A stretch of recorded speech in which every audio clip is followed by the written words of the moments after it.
And tomorrow, Governor-elect Bill Lee will take the oath of office and be sworn in as the 50th governor of Tennessee. 10 News reporter Yvonne Thomas has details on the weekend ceremonies and the new faces we'll see at the state capitol.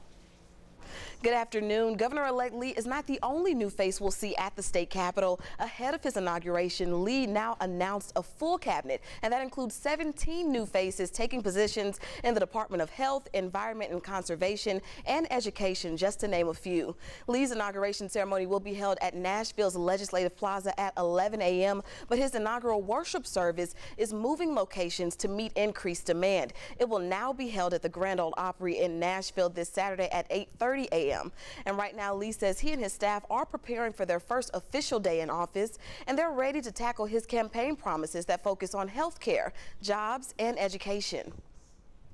We have put together a great team, and so our first day on the job will be pull that team together and talk about where we want to go and how we want to get there, and begin day one with those priorities that we talked about on the campaign trail. And after the official ceremonies this weekend, Lee and his wife Maria will attend 2 inaugural balls at the Music City Center. Tickets for those events range from $50 to $250. But for now, we'll send things back over to you.